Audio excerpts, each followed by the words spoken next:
Good evening, Mr. Jones. How you doing? I'm well, and you? Well.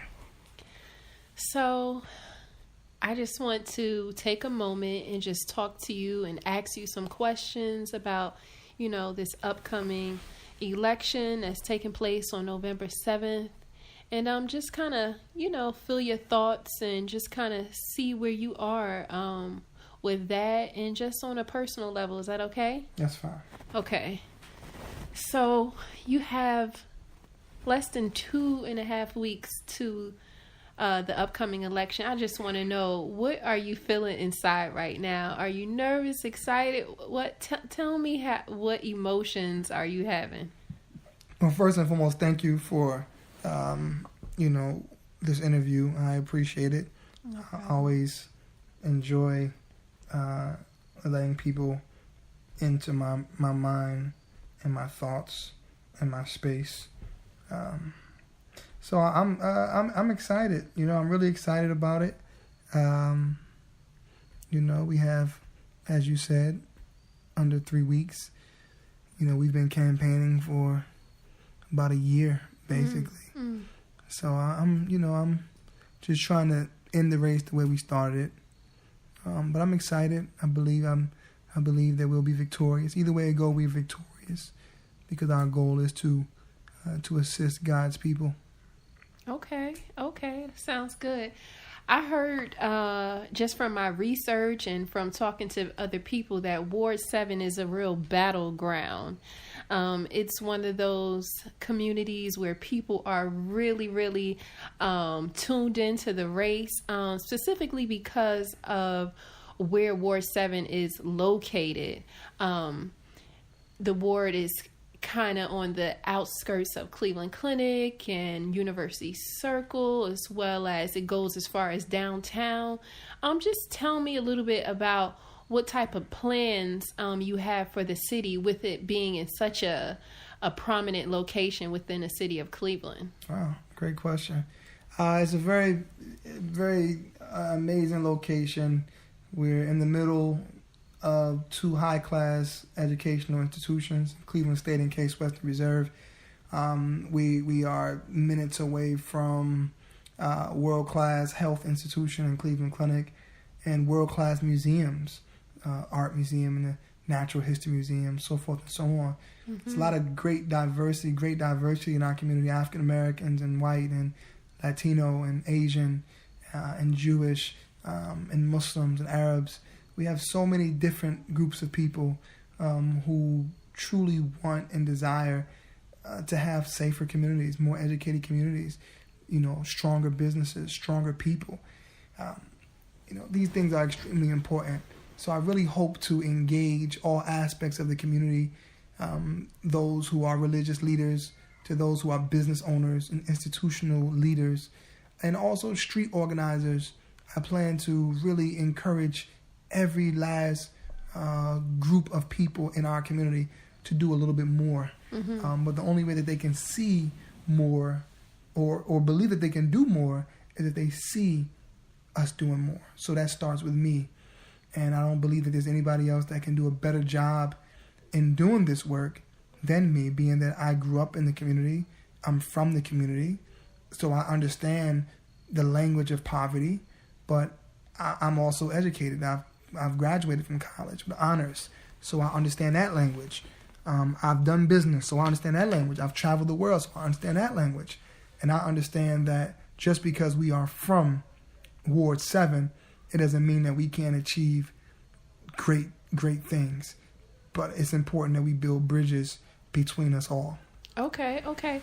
Now, speak on that a little bit, because, and me just following you, I realized that are you actually from Ward 7? Or I did hear you were born in Brooklyn. So just kind of give me your background and how you're actually so connected with the ward.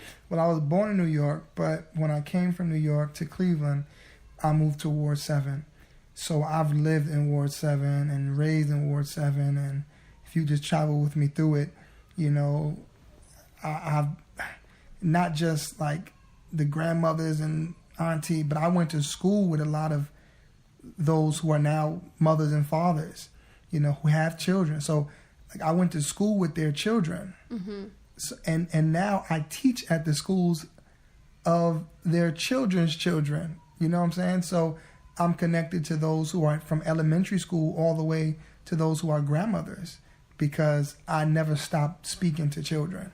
I'm always in the schools speaking to young people. So when you do that, people grow a love for you because they see that their children love you, so they love you. Okay. But let me just dig a little deeper.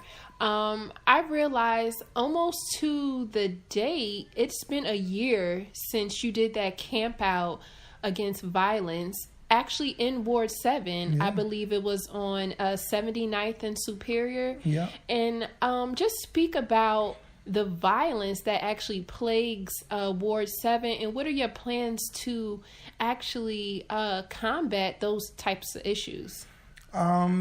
Yes, I did. I spent the night there. I camped out there for 3 nights. It was a beautiful time. Beautiful time. The key is connecting the community.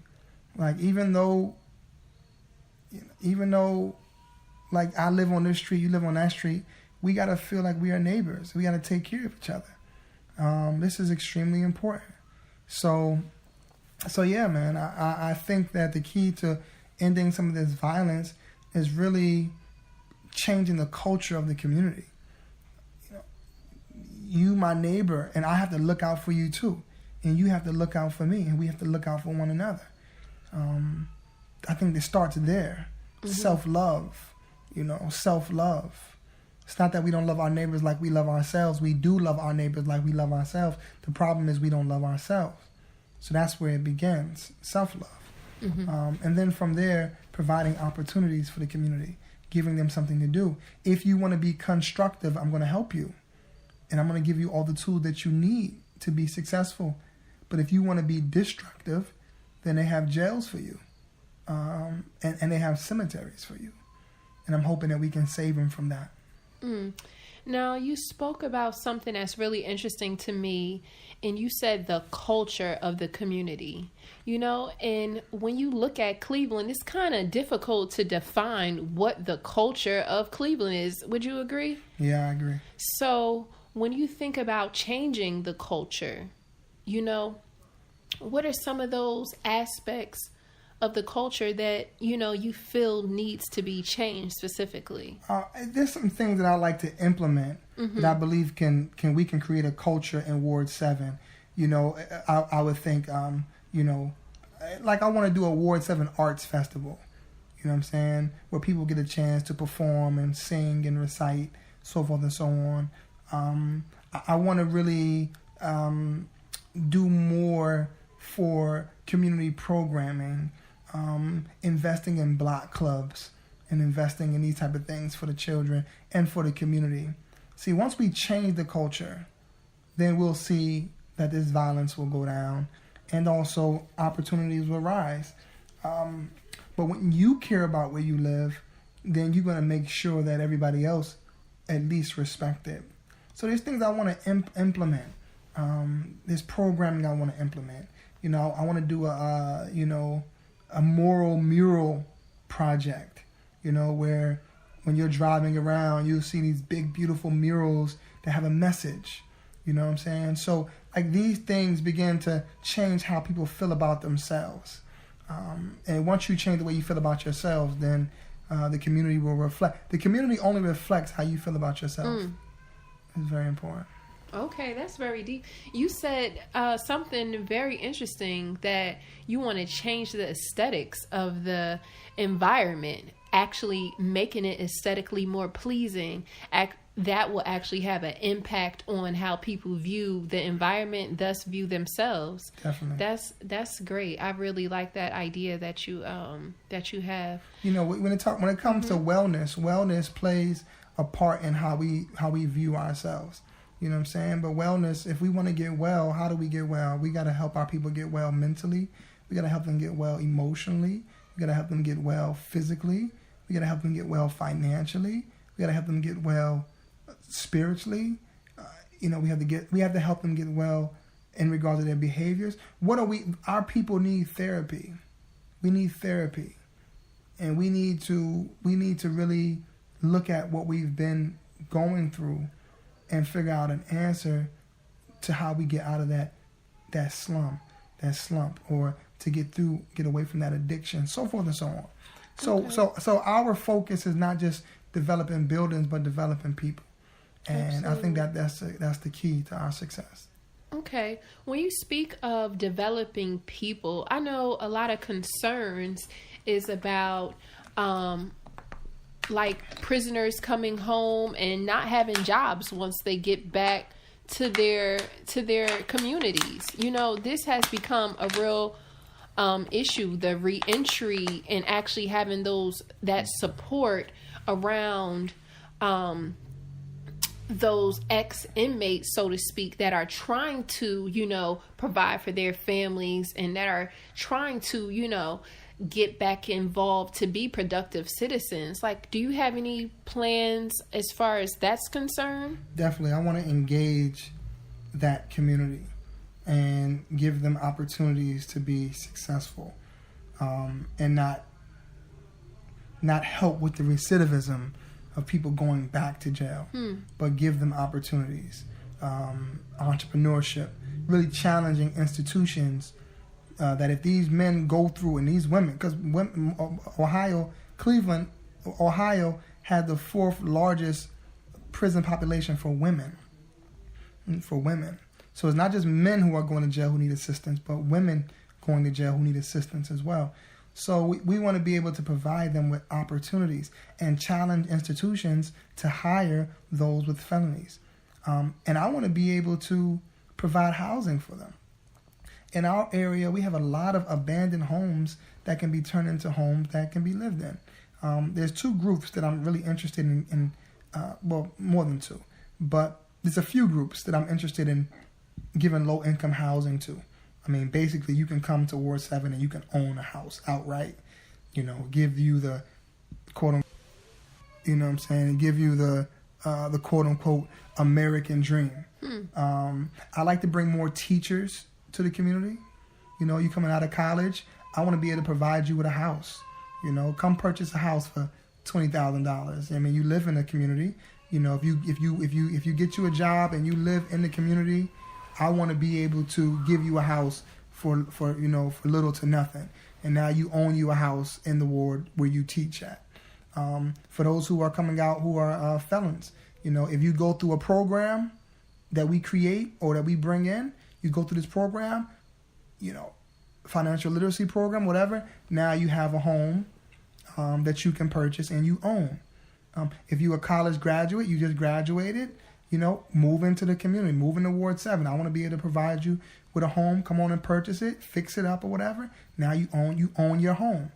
I want to create, you know, an economic situation where those who done went to college, we shouldn't still be punishing them. You went to college, you know, we shouldn't still be punishing you. You know what I'm saying? You got school debt. How about you get you a home? You know? And for those who went to jail, we still shouldn't be punishing them.